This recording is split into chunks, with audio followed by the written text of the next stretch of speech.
j'espère que vous allez bien. Je vous retrouve aujourd'hui pour une petite vidéo un peu particulière, on va dire que c'est un peu un vlog. Je vais vous parler de plantes, de voyages, et puis on fera aussi ensemble, plus tard dans la journée, en fin de journée, le tirage au sort pour le concours Sève que je vous ai présenté il y a une semaine. Donc c'est parti, en fait il y a ma Pilea Morito qui a fait des bébés. Hop, je vais vous le remontrer, c'est celui-ci, le Pilea Morito qui est hyper en forme, qui fait plein de petits.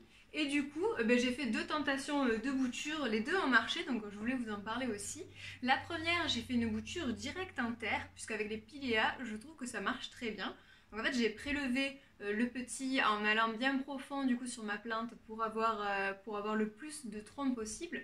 Je l'ai mis en terre, que j'ai maintenu, mon terreau assez humide, dans un petit pot, vous voyez, il faut vraiment pas un pot trop grand pour les piléas. Et il se plaît très bien. Et puis j'ai testé il y a un peu, je pense que ça fait 3 semaines, un peu moins d'un mois de ça, le bouturage en eau, donc dans un petit verre là comme ceci, qui a idem très bien fonctionné. Voilà le réseau racinaire qui est bien important. Donc je vais pouvoir aujourd'hui le rempoter. Pour ça, j'ai pris un autre petit pot en terre cuite. Je trouve que la terre cuite c'est vraiment cool pour les piléas. Franchement, au moins quand le terreau est sec à la surface, vous savez que vous pouvez arroser, je trouve que c'est vraiment bien. Donc voilà pour ça. Après, en terreau, quelque chose de simple, des billes d'argile pour le fond, pour pas que l'eau stagne, un petit peu de perlite et du terreau de rempotage. Donc on va commencer par mettre quelques billes au fond. Un petit peu de terreau bien drainé là, avec la perlite. Après je vais regarder, hop, parce que j'ai quand même pas mal de racines, vous voyez. C'est plutôt pas mal, je vais essayer de voir pour qu'elle soit bien vers le bas. Donc je le positionne bien et puis je mets mon terreau. Alors d'habitude je prends une petite cuillère ou bon là on fait à la main, c'est pas grave. Hop là. Et en même temps je m'étais dit que j'allais vous parler du coup du projet que j'ai en ce moment. Alors je prends toujours des pincettes quand j'en parle, puisqu'avec la conjoncture satellitaire, on n'est jamais bien sûr de rien. Mais j'ai pour projet là en décembre, là dans les jours qui suivent, de partir en Égypte. Alors c'est vraiment un rêve de petite fille, parce que c'est le voyage de mes rêves. En fait, j'ai toujours été passionnée par la culture égyptienne. Je trouve que ça a l'air magnifique et grandiose, tout ce qui est temple, pyramide, enfin vraiment c'est un pays qui m'a toujours fascinée, on peut dire ça. Voilà, même petite je voulais être égyptologue, c'est dire, c'est vraiment, voilà, j'avais plein de bouquins sur l'Égypte, sur Cléopâtre, sur les pharaons, même quand on le faisait, vous vous rappelez, en histoire au collège, j'adorais les cours sur l'Égypte avec les dieux, etc. Je trouve déjà les hiéroglyphes fascinants, enfin cette culture, je trouve que c'est vraiment une culture très riche. Et donc je m'étais dit, là au mois de décembre, c'est vraiment une période idéale pour aller en Égypte, puisqu'il fait pas trop chaud, il fait en moyenne une vingtaine de degrés. En ce moment, l'Égypte souffre beaucoup du manque de touristes, puisque c'est la ressource principale du pays. Avec la conjoncture sanitaire, c'est pas évident depuis 2 ans. Et là, ça commençait à être un peu plus facile de voyager, enfin, dans le pays. Donc je m'étais dit, c'est parfait, en plus il n'y aura pas trop de monde sur les sites hyper touristiques. Donc l'avion est réservé, mais après tout le reste est en stand-by parce que j'ai peur en fait que les frontières ne ferment, ou là avec la 5e vague dont tout le monde parle en ce moment, ça me fait un peu peur. Mais si tout va bien, je pars en fait la semaine prochaine, donc j'ai pris toutes mes vacances, j'ai tout liquidé au boulot mes vacances, et puis vous suivrez ça sur Instagram si ça se fait. Je croise les doigts parce que vraiment c'est quelque chose, j'arrête pas d'y penser depuis hyper longtemps.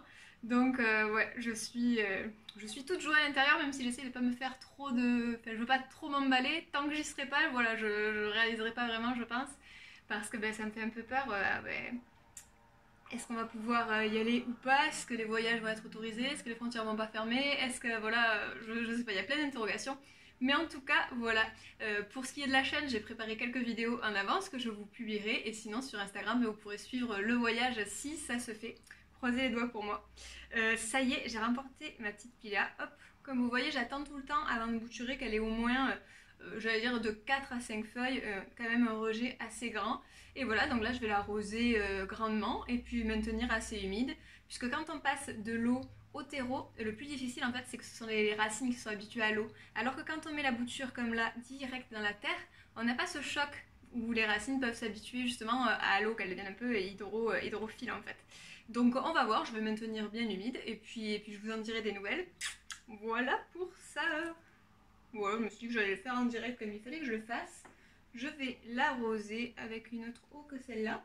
Et puis voilà, je reviendrai plus tard en fin de journée pour vous donner aussi les résultats du concours, puisque du coup c'était jusqu'au samedi soir inclus. Demain on est dimanche, je publierai la vidéo demain, comme ça vous aurez tout en direct. Et puis voilà, je vous dis à très bientôt.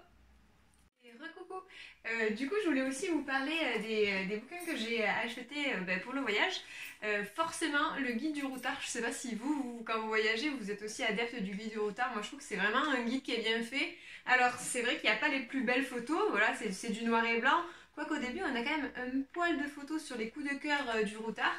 Mais je trouve qu'il est hyper pratique, par exemple quand vous visitez, je sais pas, on va dire dans telle ville, vous voyez, vous avez un temple, et bien là on vous explique des anecdotes sur le temple, sur la période, son histoire, et je trouve que c'est vraiment pratique du coup quand on veut pas prendre des guides toutes les 5 minutes. Je trouve que vraiment c'est bien. Après il y a des recommandations pour les repas ou pour les hôtels, un peu pour tous les budgets.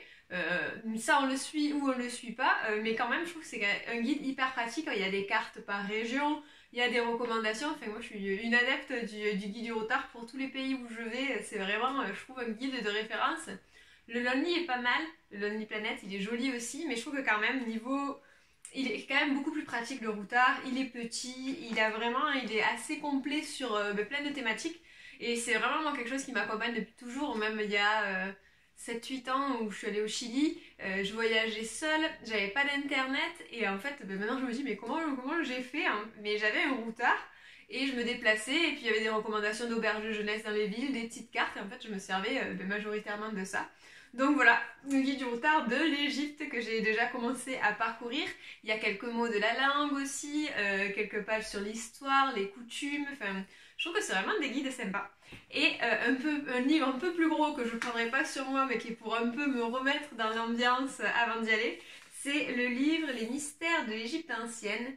Toutankhamon, les momies, les pyramides et tous les trésors des pharaons. Là par contre vous avez des jolies images et des explications vraiment complètes sur bien un peu les grands pharaons, l'histoire.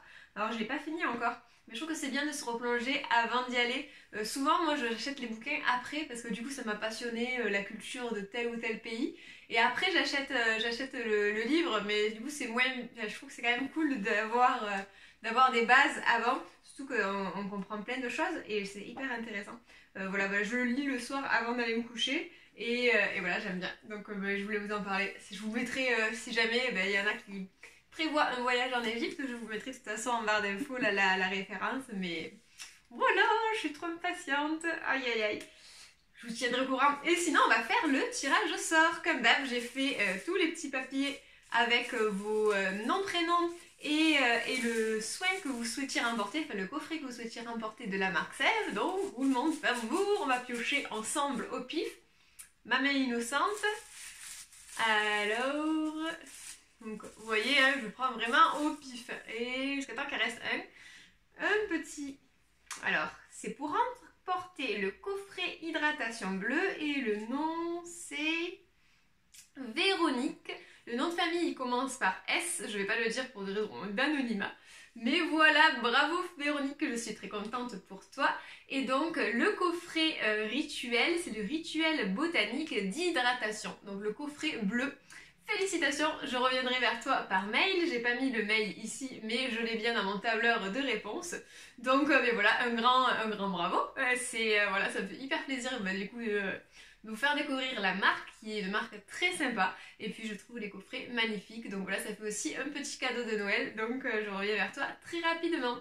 Merci à tous aussi pour ceux qui ont mis des petits mots dans le formulaire du concours. Ça m'a fait chaud au cœur. Ça fait toujours hyper plaisir d'avoir d'avoir aussi vos ressentis, vos retours, vos commentaires, vos remarques. Voilà, voilà, c'est quelque chose qui me fait très plaisir, me motive aussi à continuer à vous parler par ici, à vous proposer plus de contenu. Bien sûr, voilà, j'espère que ça continuera de vous plaire. N'hésitez toujours pas de mettre des commentaires si le cœur vous en dit. Et puis je vous dis à très bientôt. Salut tout le monde!